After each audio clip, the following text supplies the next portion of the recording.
Bismillahirrahmanirrahim.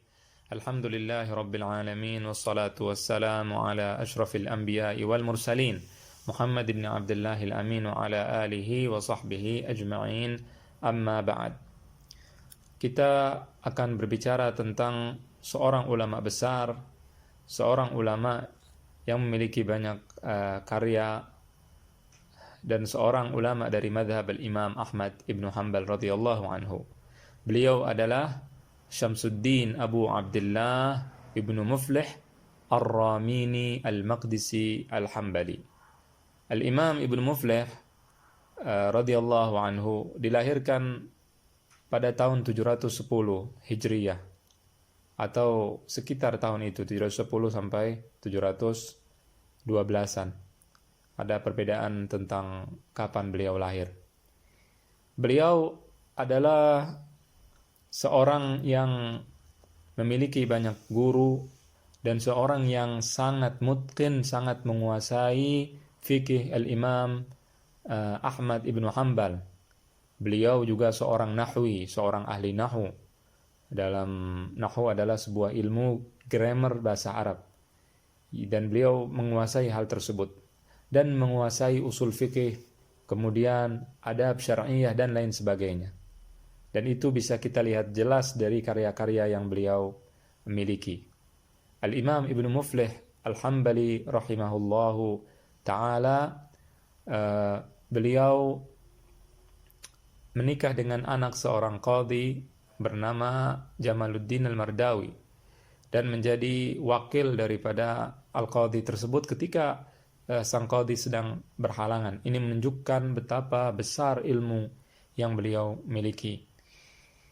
Al-Imam Ibnu Muflih di antara gurunya yang terkenal adalah Imam Ibnu Taimiyah, Al-Imam Al-Zahabi, Al-Imam Al-Mizzi. Ibnu Taimiyah mengatakan bahkan tentang muridnya ini, beliau mengatakan, "Ma anta bimuflih, engkau bukan anak orang yang beruntung, walakinnaka antal muflih, tapi engkau adalah orang yang beruntung itu sendiri." Ya, beliau dipuji oleh banyak ulama. Beliau adalah seorang seorang ulama yang dikatakan adalah ulama yang paling mengerti tentang madhabul Imam Ahmad ibnu Hanbal pada saat itu. Ya, dikatakan bahwa beliau adalah al-Imam al-Syeikh al-Allamah aqdal qudah wahidu dahrih wa faridu asrih Syekhul Islam qudwatul anam wa ahadul a'immatil a'lam Al-Syekhul Faqih Al-Nahwi Al-Usuli. Dikatakan bahwa beliau adalah seorang qadhi yang paling tinggi.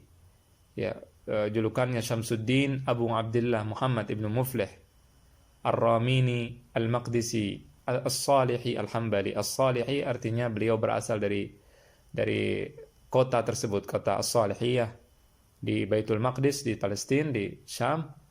Dan Al-Hambali menunjukkan bahwa beliau adalah seorang dari madhab Imam Ahmad ibn Hanbal. Dikatakan beliau adalah seorang yang tidak ada tandingannya pada masanya. Syekhul Islam, qudwatul anam, suri tauladan bagi manusia. Wa ahadul a'immatil a'lam, dan seorang imam yang terkenal, seorang faqih, seorang ahli fikih, seorang nahwi, ahli nahwu, seorang usuli, seorang ahli usul, rahimahullahu ta'ala rahmatan wasi'ah. Para ulama memuji-muji beliau. Di antara yang memuji beliau adalah Al-Imam Taqiyuddin As-Subki. Al-Imam Taqiyuddin As-Subki selalu memuji beliau. Begitu juga Al-Imam Al-Zahabi wal-Mizzi. Al-Imam Al-Zahabi dan Imam Mizzi yang merupakan gurunya selalu memuji Imam Ibnu Muflih dan menghormati Al-Imam Ibnu Muflih karena ketinggian ilmunya. Para ulama mengatakan, ya, di antara perkataan ulama tentang Al-Imam Ibnu Muflih adalah perkataan seorang ulama yang bernama Abul Baqa As-Subki. Beliau mengatakan, "Ma ra'at aynaya ahadan afqaha min." Aku tidak pernah, kedua mataku tidak pernah melihat seorang yang lebih berilmu, yang lebih menguasai fikih daripada Al-Imam Ibnu Muflih. wa kana dha hadhin min zuhdin wa ta'affufin wa siyanatin wa wara'in wa dinin matin. Dan beliau adalah seorang yang memiliki kezuhudan, memiliki sifat yang mencegah dirinya dari perbuatan kejelekan, kemudian memiliki wara', kemudian memiliki agama yang sangat kuat.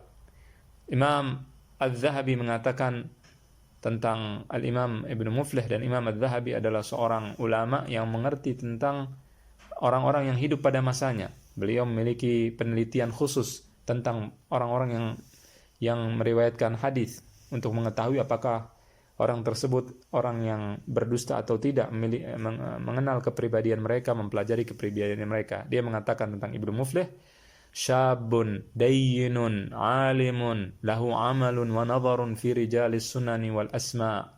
Beliau adalah seorang yang agamanya kuat, seorang alim, seorang berilmu. Dia adalah seorang yang mengerti tentang hadis Nabi SAW dan para periwayat hadis tersebut. Ibnu Katsir, salah seorang ulama, mengatakan kana bari'an fadilan mutafanninan fi ulumin katsirah. Beliau adalah seorang yang sangat mulia, seorang yang menguasai berbagai macam disiplin ilmu. Kemudian beliau mengatakan wala siyama ilmal furu' kana ghayatan fi naqli madhhabil Imam Ahmad. Terutama ilmu fikih. Beliau adalah seorang yang sangat-sangat teliti dalam menyampaikan madhhab al-Imam Ahmad Ibnu Hanbal radhiyallahu anhu. Al-Imam Ibnul Qayyim mengatakan ma tahta qubbatil falak a'lamu bimadhhabil Imam Ahmad min Ibni Muflih. Tidak ada seseorang di bawah di dunia ini, kurang lebih seperti itu, orang yang lebih mengerti tentang madhabul Imam Ahmad daripada Ibnu Muflih. Kemudian para ulama juga memuji kitab karangan beliau. Ya, beliau memiliki karangan yang banyak, dan di antara karangan beliau adalah Kitab al-Furu'. Kitab al-Furu' adalah sebuah kitab fikih dari madhab Imam Ahmad. Kitab ini dipuji oleh Al-Imam Ibnu Hajar Al-Asqalani, padahal Ibnu Hajar Al-Asqalani bukan bermadhab Hambali. Al-Imam Ibnu Hajar Al-Asqalani bermadhab Syafi'i. Beliau mengatakan Ibnu Muflih memiliki, seorang alim besar, memiliki sebuah kitab yang bernama Al-Furu' bahara bihil ulama. Bahara bihil ulama artinya adalah Ibnu Muflih mengarang kitab yang membuat para ulama takjub dengannya, yaitu kitab Al-Furu'. Yang takjub ini bukanlah bukanlah ulama dari mazhab Imam Ahmad, tapi ulama dari mazhab lain, yaitu dari mazhab Asy-Syafi'i radhiyallahu anhu. Ini menunjukkan bahwa kitab tersebut dikarang dengan luar biasa bagusnya, sehingga mendapat pujian berbagai macam pihak. Kemudian beliau memiliki kitab Al-Adabus Syar'iyyah wal Minahul Mar'iyah. Kitab Adabus Syar'iyyah adalah tentang kitab yang membicarakan tentang akhlak, ya, dari kitab dan sunnah, tentang akhlak, bagaimana seseorang itu berakhlak dan sebagainya. Ini adalah merupakan kitab yang terkenal. Beliau juga memiliki kitab-kitab lainnya, kitab dalam usul fikih dan yang lainnya. Imam Ibnu Muflih radhiyallahu anhu, pekerjaan beliau sehari-hari adalah sebagai qadhi, sebagai hakim, dan juga kitab beliau pekerjaan beliau adalah mengajar. Ya, beliau selain aktif dalam mengajar juga sebagai seorang al-qadhi. Pada malam Kamis tanggal 2 Rajab tahun 763 Hijriyah, Imam Ibnu Muflih radhiyallahu anhu meninggalkan dunia yang fana ini, dan beliau